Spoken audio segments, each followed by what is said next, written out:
continuando aí a resolver exercícios de problemas de contagem, olha só que interessante essa situação.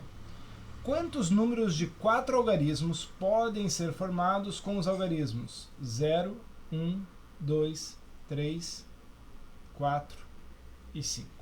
Então eu tenho que formar números de 4 algarismos. Um número de 4 algarismos é um número que vai ter a seguinte estrutura: uma unidade de milhar, uma centena, uma dezena e uma unidade. Só que ele tem uma restrição. Qual é a restrição? É justamente a unidade de milhar. Que algarismo não pode ocupar a casa da unidade de milhar? O zero. Toda vez que uma das possibilidades for usar o algarismo zero, ele não pode ocupar a maior classe aqui, a maior posição.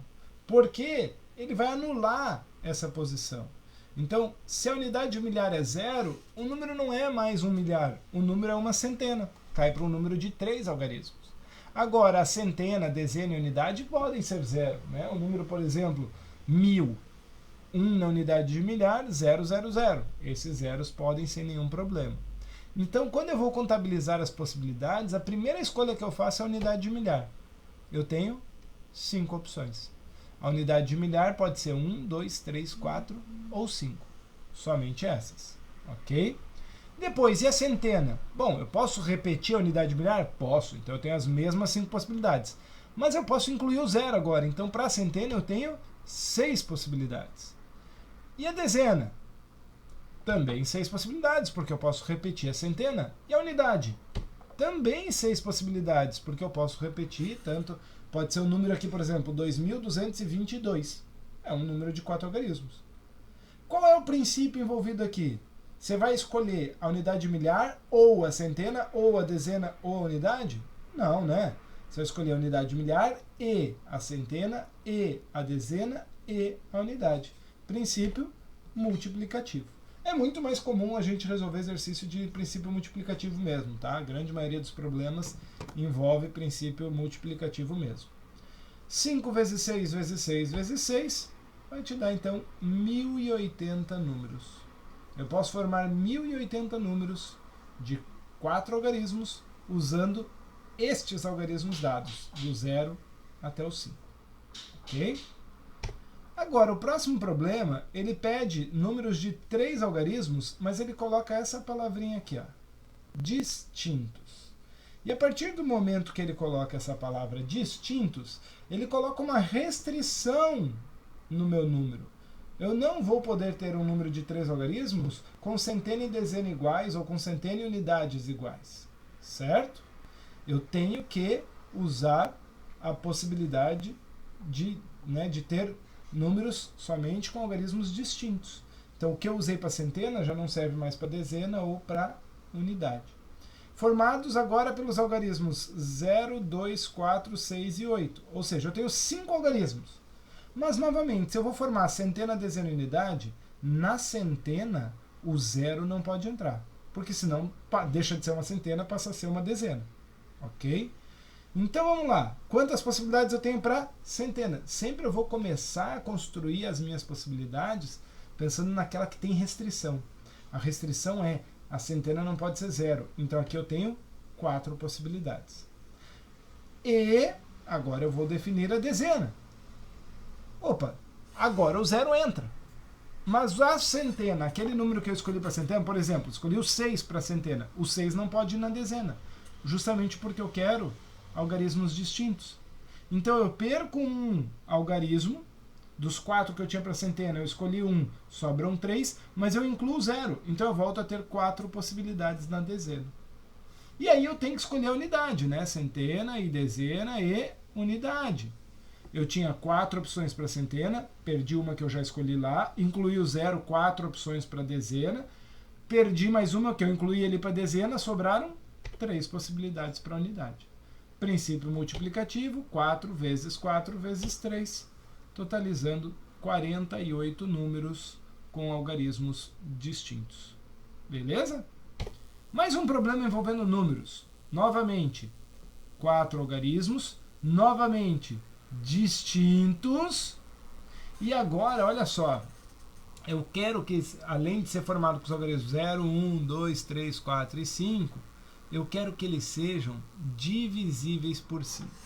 E aí, gente, para um número ser divisível por 5, tem que pensar bem aí quais são as opções.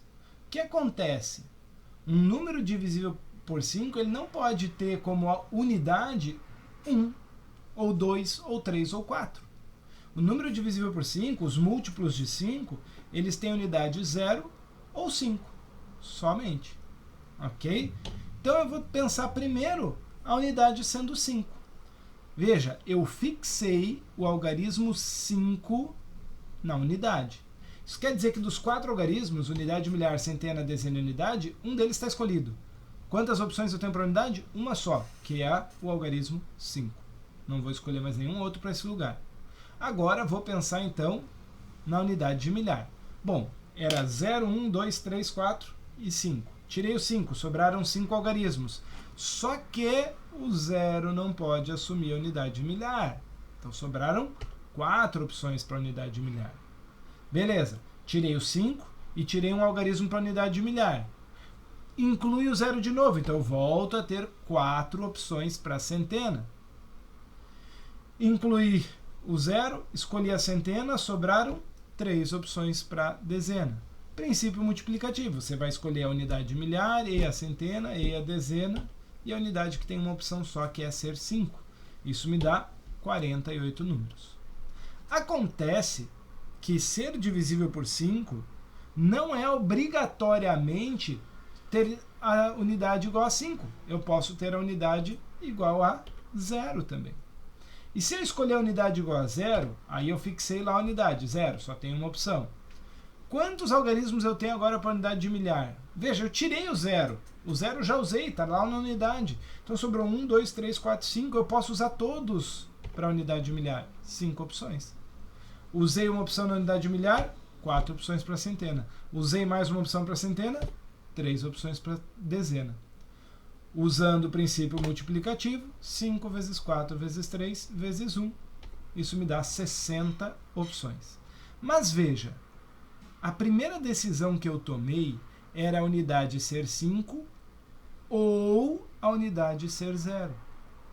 Isso quer dizer que aqui existe um princípio aditivo. Ou vai acontecer esse de cima, ou vai acontecer esse de baixo. Não tem como a unidade ser 5 e 0 ao mesmo tempo. Então eu separei os dois troncos da minha possibilidade, contabilizei 48 opções aqui em cima, 60 aqui embaixo, mas eu preciso juntar isso no final.